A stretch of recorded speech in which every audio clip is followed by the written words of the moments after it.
Hi అండి అందరికీ welcome back to our channel. ఈరోజు మన ఛానల్లో ఇంకో రెసిపీతో మీ ముందుకైతే వచ్చేసాను. అదే ఏంటంటే బెండకాయ ఫ్రై. బెండకాయలు అంటే చాలామందికి ఇష్టం ఉంటుంది, బట్ ఎవరికో ఇష్టం ఉండదు.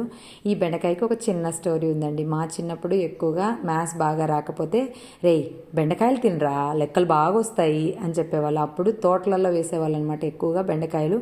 మా అమ్మ వాళ్ళు పసుపు తోట వేసేవాళ్ళు. అక్కడ గెనం చివర్లలో బెండకాయలు, మటికాయలు, బీరతీగలు ఇలా వేసేవాళ్ళు అనమాట. అప్పుడు బెండకాయలు పీక్కొని అలాగే పచ్చివి తినేవాళ్ళం. నిజంగా చెప్తున్నా అండి.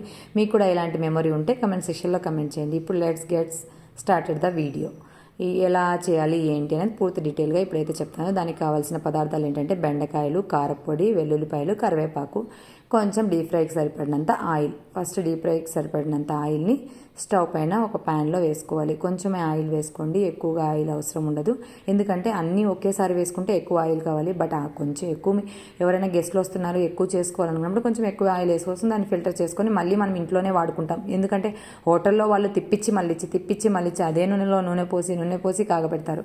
మనం అలా కాదు కాబట్టి అలాంటి ప్రాబ్లం ఏముండదు. కాగి నూనె మళ్ళీ వాడుకోవచ్చా లేదా అనే డౌట్ కొంతమందికి ఉంటుంది. అది యాజ్ యూజువల్గా మళ్ళీ నెక్స్ట్ కర్రీకి నెక్స్ట్ డే వాడేసుకుంటాము. అది పెద్ద ప్రాబ్లం ఏం కాదు. కాబట్టి కొంచెం ఆయిల్. కాకపోతే ఏంటంటే మనం ఇక్కడ తక్కువ మెంబర్స్, మేము 3 మెంబర్సే కాబట్టి కొన్ని బెండకాయలు తీసుకున్నాను. కొంచెం క్వాంటిటీనే చేసుకుంటున్నాము. 2 టైమ్స్ వేస్తే అయిపోతుంది. డీప్ ఫ్రై అయితే ఖచ్చితంగా హైలో మాత్రం పెట్టి చేయకండి, ప్లీజ్ చెప్తున్నాను. మీడియం ఫ్లేమ్లో కానీ సిమ్లో కానీ పెట్టి వేపుకోండి, అప్పుడే బాగుంటుంది. హైలో పెడితే త్వరగా ఇదవుతుంది, బట్ లోపలైతే పచ్చిగా ఉంటుంది. కాబట్టి సిమ్లో పెట్టుకొని ప్రశాంతంగా నిదానంగా చేసుకుంటే ఏ కర్రీ అయినా రుచిగా ఉంటుంది. అలా అని మళ్ళీ నిదానంగా చేసుకోవాలా అని మాత్రం అనుకోకండి. కొన్నిసార్లు మనము మనసు పెట్టి నిమగ్నం చేసి ఫాస్ట్గా చేసినా కూడా దాన్ని ఉప్పు కారం చూడకపోయినా రుచి అమృతంలాగా వస్తుంది. అది మీ అందరూ కూడా ఫేస్ చేసింటారు అలాంటి ప్రాబ్లమ్స్. ఎక్కువ దేవుడికి ప్రసాదాలు చేసేటప్పుడు మనం రుచి చూడకుండా చేసినా అన్నీ కరెక్ట్గా సరిపోయేటట్టు చేస్తాడు ఆ దేవుడు. అవునా కాదా? నాకైతే అలానే అనిపిస్తుందండి. నేను రుచి చూడని రోజు చాలా టేస్టీగా అనిపిస్తాయి. నేను సాటర్డే యాక్చువల్గా ఉపవాసం ఉంటాను. ఆ రోజు నేను ఏ కర్రీని కానీ రసంను కానీ ఈవెన్ రుచి చూడను. కానీ అవి తిన్నప్పుడు నాకు ఈ ఉపవాసం ఉండి తినడం వల్ల ఏమో తెలియదు కానీ కరెక్ట్గా అన్నీ పర్ఫెక్ట్గా సరిపోయాయి అని అనిపిస్తుంది. చూడండి, ఈ కలర్ వచ్చిన తర్వాత వీటిని అయితే తీసేసుకోవాలి మనము. మళ్ళీ కొంచెం ఎక్కువ కలర్ అయితే మాత్రం బాగుండవు.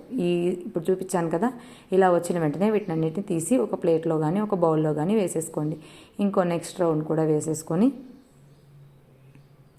ఆ నెక్స్ట్ రౌండ్ కూడా నేను చెప్పాను కదా, ఇది మాత్రం మెయిన్ థింగ్ అండి. హైలో మాత్రం పెట్టి అస్సలు డీప్ ఫ్రై చేయకండి. ఏదైనా కూడా ఇదే అని కాదు, ఏ రెసిపీ అయినా మనము మరీ హైలో పెట్టడం అనేది అంత మంచిది కాదు. మీడియం ఫ్లేమ్లో పెట్టైనా చేసేసుకోండి, ప్రాబ్లం ఏముండదు.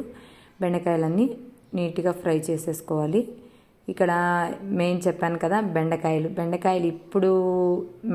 ఇంకో విధంగా కూడా యూజ్ అవుతున్నాయి చాలామందికి. ఏంటో బెండకాయలు జిగురు చాలా మంచిది, షుగర్ పేషెంట్లకు కూడా చాలా మంచిది అని అయితే చాలామంది చెప్తున్నారు.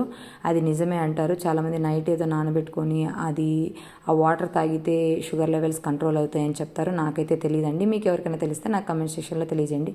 నేను కూడా మాకు తెలిసిన వాళ్ళకి ఎవరికైనా నేను షేర్ చేస్తాను, ఓకేనా.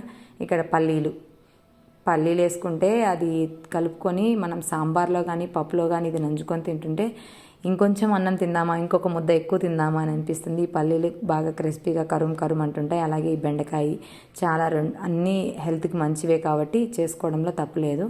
మీరు కూడా ట్రై చేయండి తప్పకుండా. ఎలా వచ్చింది ఏంటి అని నాకు కమెంట్ సెక్షన్లో అయితే తెలియజేయండి. చూసారుగా, ఇక్కడ అన్నీ అయితే రెడీ అయిపోయాయి. ఇప్పుడు ఇది చెప్పాను కదా, ఇది గుంటూరు మసాలా కారం. ఇందులో వెల్లుల్లి అన్నీ వేసి తయారు చేస్తారు. మా వదిన వాళ్ళు గుంటూరులో ఉండేవాళ్ళు. తను ప్రిపేర్ చేసి మాకందరికీ, నాకు, మా సిస్టర్కి, మా అమ్మకి అందరికీ తనే పంపిస్తుంది.